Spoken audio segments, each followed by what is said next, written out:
Tirumala class లో December prelims mains కొత్త class start అవుతుంది. ఈ నెంబర్ కి కాల్ చేసి రిజిస్టర్ అవ్వండి. లిమిటెడ్ సీట్సే ఉన్నాయి. Welcome to Suman TV. నేను మీ నవీన్. ప్రస్తుతం నేను కుప్పం నియోజకవర్గంలో ఉన్నాను. ఇక్కడ వచ్చేసేసి సెరికల్చర్ కూడా చాలా అద్భుతంగా ఉంది అని చెప్పేసి తెలుస్తా ఉంది. ఇక్కడ మనతో సెరికల్చర్ రైతు చలపతి గారు ఉన్నారు. సార్ నమస్తే అండి. నమస్కారము. సరే, ఇక్కడ చూస్తే నేను ఇప్పటి వరకు కూడా ఒక 3 డేస్ నుంచి కుప్పంలోని మారుమూల గ్రామాలను కూడా సందర్శిస్తా ఉన్నాను సార్. ఎక్కడ చూసినా కూడా పచ్చని వాతావరణం కనపడతా ఉంది.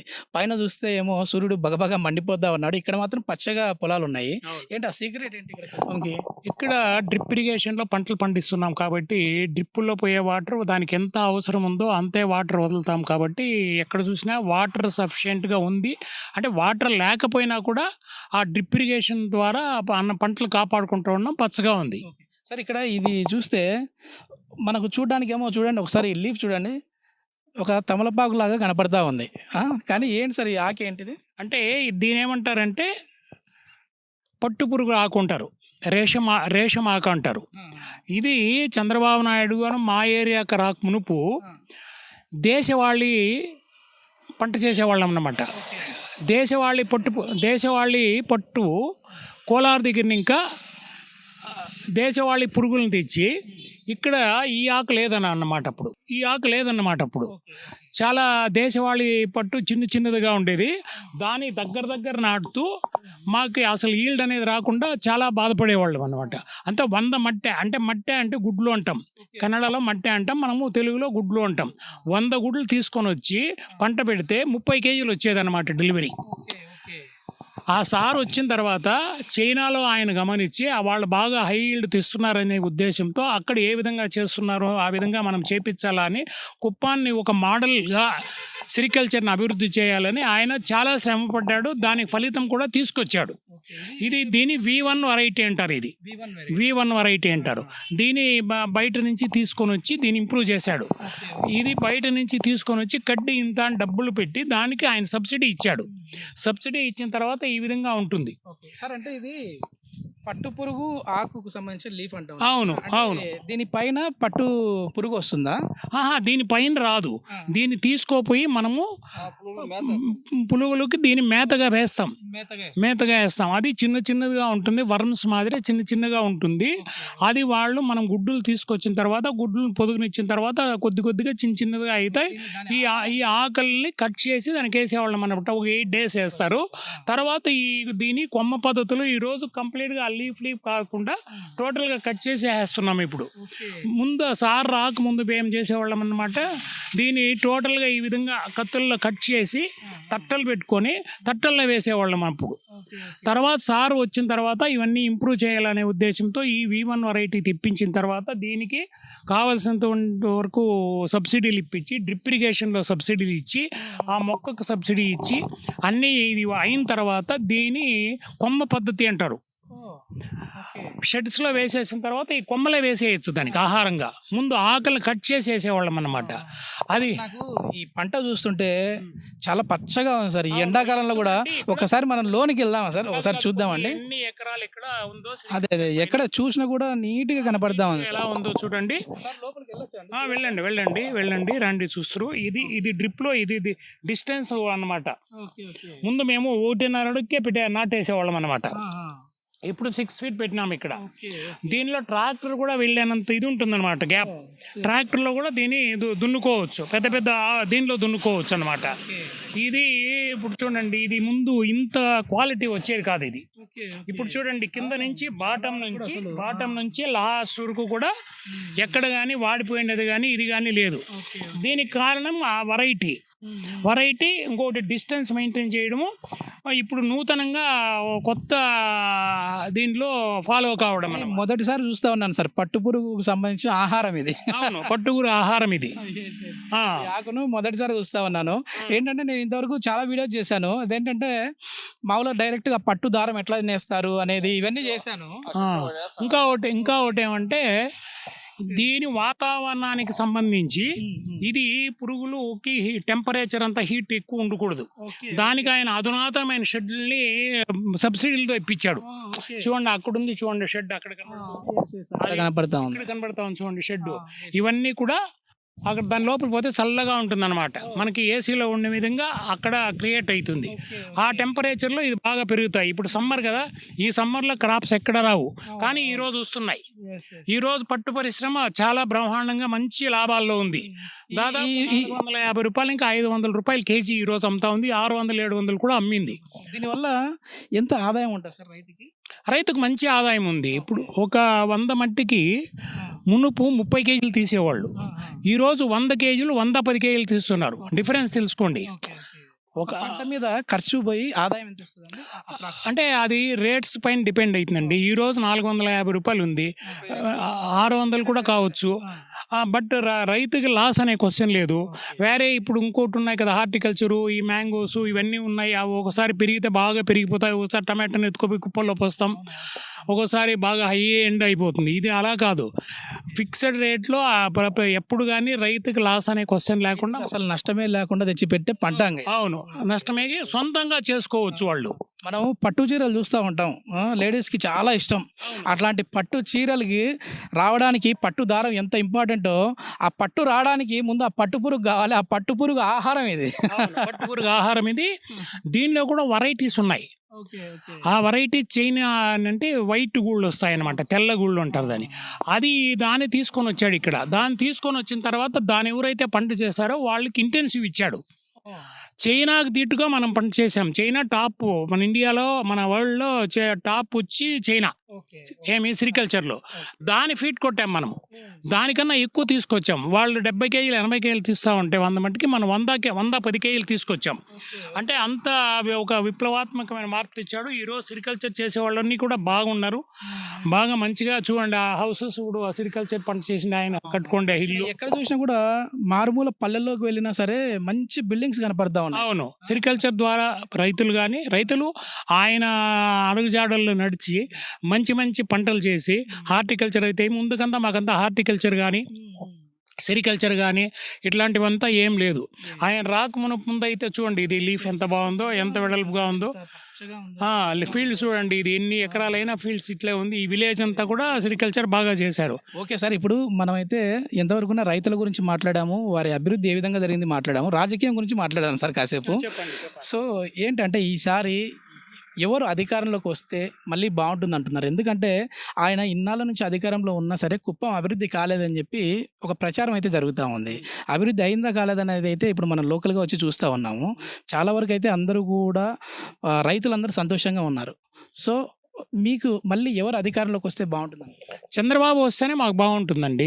కారణం ఏమంటే మామూలుగా అభిమానమా, లేకపోతే అభిమానమే కాదు, ఆయన చేసిన డెవలప్మెంట్ అన్నమాట. ఇప్పుడు వాటర్ కావాలంటే ప్రతి విలేజ్కి వాటర్ ట్యాంక్స్ కట్టించాడు. ప్రతి ఇంటి, ప్రతి వీధిలోన, ప్రతి ఊరిలోన తార్ రోడ్లు, అది సిమెంట్ రోడ్లు వేసాడు. ఆ సిమెంట్ రోడ్లు ఎట్లాంటివి అంటే ఇంక 50 సంవత్సరాలు ఉంటే కూడా చెక్కు చెదరకుండా అంత క్వాలిటీతో వేయించాడు.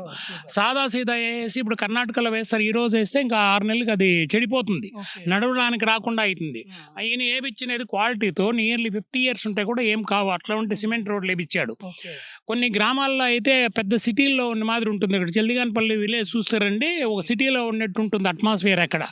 ఆ విధంగా రోడ్స్ని ఇంప్రూవ్ చేశాడు. ప్రతి విలేజ్కి కూడా తార్ రోడ్లు వేశాడు. తార్ రోడ్ లేని విలేజ్ లేదు, అది కూడా క్వాలిటీతో వేయించాడు. కొన్ని సంవత్సరాలు అయితే కూడా పోవు, అదే ఆయనకు గుడ్ విల్, క్వాలిటీ. ఇప్పుడు మేము అక్కడ మా గ్రామం దగ్గర 26 ఇయర్స్ అయింది వేసి తార్ రోడ్డు. 26 ఇంచు మళ్ళీ ఒక లేయర్ కూడా వేయలేదు, ఇప్పుడు కూడా బాగుండే. అంటే అంత క్వాలిటీ మెయింటైన్ చేసి వేయించాడు ఆయన. ఒక ప్రత్యేక సూపర్విజన్స్తో, ప్రత్యేకమైనటువంటి సూపర్విజన్స్తో వేయించాడు. కాబట్టి ఆయన అందరూ లైక్ చేస్తారు. ఒక అగ్రికల్చర్ పరంగా లెక్కేస్తే సిరికల్చర్ డెవలప్ చేశాడు, ఫ్లోరికల్చర్ డెవలప్ చేశాడు. అదేవిధంగా డ్రిప్ ఇరిగేషన్ అయితే చెప్పాల్సింది, ఆయన పితామహుడు అయినాడు.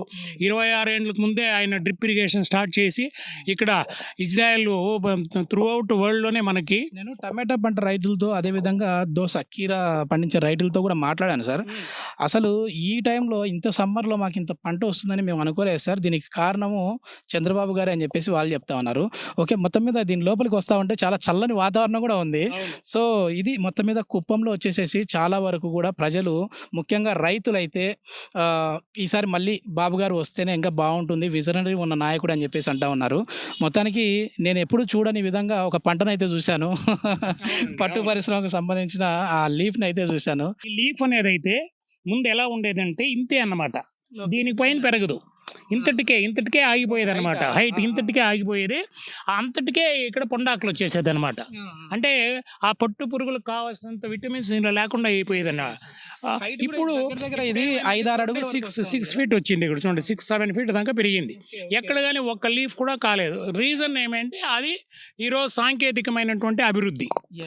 అంటే అది ఎంత వెడల్పుతో నాటాలి, ఏ విధంగా దానికి ఎరువులు వేయాలి, ఆ ససరేషన్ ఏ విధంగా చేయాలి, ఆ వాటర్ మేనేజ్మెంట్ ఏ విధంగా ఉండాలి. ముందు వాటర్ ఫ్లడ్ ఇరిగేషన్లో వదిలేసాం అన్నమాట. ఇక్కడైతే లెక్క లేకుండా వాటర్ ఉంటుంది, అక్కడైతే ఇదైపోతుంది, ఆ తేమ ఎక్కువగా ఉండేతో పంట రాదు. ఇక్కడ కూడా మెయిన్ ఇదేనా సార్, డ్రిప్ సిస్టమేనా ఈ పంటకు కూడా? చూడండి, ఇది 2 లీటర్స్ పర్ ఇది ఇక్కడ వస్తుంది వాటర్. ఓకే ఇది వాటర్ అన్నమాట. దీనిలో ఏమైతుందంటే ఒక అవర్కి 2 లీటర్స్ వచ్చేది ఉంటుంది, 3 లీటర్స్ వచ్చేది, 4 లీటర్స్, 6 లీటర్స్ వచ్చేది అనమాట. అంటే 6 లీటర్తో వచ్చేదంతా ఏం చేస్తామంటే మ్యాంగోస్ కట్లతో పెడతాం. అవును, పంటకి మారుతుంది. ఆ టమాటోకి అయితే దగ్గర ఉంటుంది, ఇప్పుడు చూడండి 6 ఫీట్ ఉంటుంది కాబట్టి దూరంగా పెడతాం. ఆ విధంగా ఇది సాంకేతికంగా ఆయన అన్ని పరిజ్ఞానం చేసి అగ్రికల్చర్ని ఇంప్రూవ్ చేశాడు. హార్టికల్చర్ కానీ, సిరికల్చర్ కానీ, అదేవిధంగా మిల్క్ అయితే ఈరోజు మాకు ఆపొద్దు దగ్గర 5-6 వేలు వచ్చేదన్నమాట. ఆయన ఒక హెరిటేజ్ని స్థాపించి అందరికీ కూడా ఆవులు ఇప్పించి, ఆయన ప్రతి ఇంటికి 2 ఆవులు ఇప్పిస్తానంటే అంతా నూకున్నారు, ఇదంతా జరిగే పనైనా ఆ పాలేం చేయాలని ఎన్నో రకాలుగా చాలా ఇబ్బంది పడ్డారు. హెరిటేజ్ వచ్చిన తర్వాత ఇక్కడ పాడి పరిశ్రమ చాలా అభివృద్ధి చేశాడు. ఆ రోజు 6,000 కూడా మన ఇంటికి అయ్యి కానటువంటి పాల ఉత్పత్తిని ఈరోజు 6 లక్షల లీటర్ల ఉత్పత్తి అవుతా ఉందంటే ఆయన సెలవు అన్నమాట. ప్రతి ఇంటికి కూడా సబ్సిడీతో ఆవులు ఇప్పించాడు. ఆ సబ్సిడీతో ఆవులు ఇప్పించి ఆ పాలను కూడా ఆ హెరిటేజ్ ద్వారా తీసుకొని వాళ్ళకి సబ్సిడీలు ఇప్పించి, మళ్ళీ ఆయన హెరిటేజే కాదు వేరే మిల్క్ డైరీలు కూడా చాలా ఉన్నాయి ఇక్కడ, జెర్సీ అని, తిరుమల, ఈ విధంగా చాలా డైరీలు ఇక్కడ పరిశ్రమలు ఏర్పాటు చేసి ఆయనకి కూడా లబ్ధి పొందారు. ఈ విధంగా మిల్క్ని ఈరోజు చాలామంది వ్యవసాయం చేసి కూలీలు పెడుతూ వ్యవసాయం చేయలేకుండా ఉన్నారు, కానీ పాడి పరిశ్రమ పైన ఆధారపడి ఎంతోమంది బ్రతుకుతున్నారు ఈరోజు. నిజంగా ఈ లోపలికి వచ్చిన తర్వాత చాలా కూల్గా వాతావరణం. అవునండి, ఇక్కడ చాలా బాగుంది. మొత్తం మీద మీ మాటల్లో బట్టి నాకు అర్థమైతా ఉంది ఏంటంటే చాలా వరకు కూడా కుప్పం అనేది అభివృద్ధి అయింది, రైతులు సంతోషంగా ఉన్నారు, అదేవిధంగా పరిశ్రమలకు సంబంధించిన వారు కూడా బాగున్నారు. ఆయన మళ్ళీ వచ్చారు అని అంటే మినీ బెంగళూరుని చేస్తా అని అంటా ఉన్నారండి. ఎగ్జాంపుల్, ఇప్పుడు ఈ సిరికల్చర్ చేసిన వాళ్ళకి 50 రూపీస్ ఇంటెన్సివ్ ఇచ్చారు వాళ్ళు, ఇప్పుడు ఆ ఇంటెన్సివ్ కూడా తీసేశారు వీళ్ళు. ఇప్పుడు ఒక రైతు బాగుపడాలంటే అవును, గవర్నమెంట్ తీసేశారు. ఇంటెన్సివ్ అని కేజీకి 50 రూపాయలు ఇచ్చేవాళ్ళు అన్నమాట వాళ్ళు. ఎందుకంటే రైతు కష్టపడుతున్నాడు, ఆ మంచి మనం చేసే చైనా గుడ్లను వైట్ గుడ్లను చేస్తున్నారు కాబట్టి అని 50 రూపీస్ ఇంటెన్సివ్ ఇచ్చేవాళ్ళు అన్నమాట. కొన్ని సంవత్సరాలు ఇచ్చాడు. ఇప్పుడు ఈ గవర్నమెంట్ వచ్చిన తర్వాత ఆ ఇంటెన్సివ్ కూడా తీసేశారు. ఈరోజు రైతుకు ఒకసారి రేట్లు లేకుండా పోతే ఈ సమ్మర్లకి మళ్ళీ పంటలు కాకుండా పోతే లాస్ అవుతారు. అటువంటివి లేకుండా ఆయన చాలా హార్టికల్చర్గా అయితే ఏమి, అదేవిధంగా వ్యవసాయం పరంగా అయితే ఏమి, అదే రోడ్ల పరంగా అయితే ఏమి, ఎన్నో విధాలుగా కుప్పాన్ని అన్ని విధాలుగా, ఒకే విధంగా కాదు అన్ని విధాలుగా డెవలప్ చేశాడు. ఇంకోటి ఏమంటే ఇప్పుడు కోల్డ్ స్టోరేజ్లు పెట్టించాడు. కోల్డ్ స్టోరేజ్ పెట్టాలంటే వీళ్ళూరులో పెద్దగా ఇది వేశాడు, గ్రీన్ హౌస్లు పెట్టించాడు. గ్రీన్ హౌస్లో ఒక సమస్య వచ్చింది, కానీ దాన్ని మేము చాలాసార్లు కలెక్టర్ దృష్టికి తీసుకెళ్ళేవాళ్ళు. ఈ సైక్లోన్స్ అవంతా వచ్చినప్పుడు ఆ పేపర్ అంతా లేచిపోతుంది, అది మళ్ళా ఇంకో టైం ఇమ్మంటే ఇవ్వలేకపోయినారు. 50% సబ్సిడీతో ఈ యొక్క ఇది ఇచ్చాడు అన్నమాట, గ్రీన్ హౌస్లు ఇచ్చాడు. ఆ గ్రీన్ హౌస్లు అయితే మంచిదే, చాలామంది దానిలో లాభపడ్డారు. అంటే దాని 1 ఎకరాలో పంట చేసేది ఒక 20 సెంట్స్లో పంట చేయొచ్చు అన్నమాట. రీజన్ ఏమంటే ఇప్పుడు అక్కడికి ఈ బయట నుంచి పురుగులు కానీ అవన్నీ లోపలికి రావు, టెంపరేచర్ మెయింటైన్ చేయొచ్చు. ఆ టెంపరేచర్ మెయింటెనెన్స్ పెద్ద మంచి క్వాలిటీ ఉండే ఈ క్యాలీఫ్లవర్స్ కానీ, అదేవిధంగా ఈ క్యాప్సికమ్ అనేది చాలా బాగా వస్తుంది. క్యాప్సికమ్ మంచి రేటు ఉంటుంది, కేజీ 100 రూపాయలు ఉంది ఒకసారి బెంగళూరులో. ఫ్లవర్, గులాబీ, రోజు ఇవన్నీ భలే బాగా వస్తాయి. దాంతో అటువంటిది చేశాడు. అటువంటిది కూడా చాలా మనం ఎన్ని కావాలంటే అన్ని మన కుప్పం కాన్స్టిట్యున్సీలో ఏ రైతు ఎన్ని కావాలంటే ఎన్ని ఎకరాలు కావాలన్నా ఎన్ని సెంట్లు కావాలన్నా ఆయన ఇప్పించాడు. కానీ దానిలో ఏమైందంటే ఇక్కడ ప్రాబ్లం ఏమైందంటే దానికి ఈ వర్షాకాలంలో ఎండాకాలంలో గాలివానతో సైక్లోన్స్ వస్తుంది కదా, ఆ సైక్లోన్స్ వచ్చి ఆ పేపర్ అట్లే లేచిపోతుంది అనమాట. ఆ పేపర్ లేచిపోయి చాలా చోట్ల అది వేస్ట్గా ఉండిపోయింది. దాని రైతు మళ్ళా పెట్టుకునే పరిస్థితి లేదు. అటువంటిది ఈసారి వస్తే అవన్నీ కూడా మేము ఇప్పించాలని ఆయన అడుగుతాం. ఆయన ఇప్పిస్తాడని మాకు ధైర్యం కూడా ఉంది. Okay sir, okay. ఇది మొత్తం మీద మళ్ళీ ఈసారి ఖచ్చితంగా చంద్రబాబు నాయుడు గారు ముఖ్యమంత్రి అయితేనే మా ఊరు బాగుంటుంది, ఊరే కాదు రాష్ట్రం బాగుంటుందని చెప్పేసి ఇక్కడ రైతులు కోరుకుంటా ఉన్నారు. Thank you sir. సుమన్ టీవీలో మీ పర్సనల్ అండ్ బిజినెస్ ప్రమోషన్స్ కోసం కింది నెంబర్కి కాంటాక్ట్ చేయండి.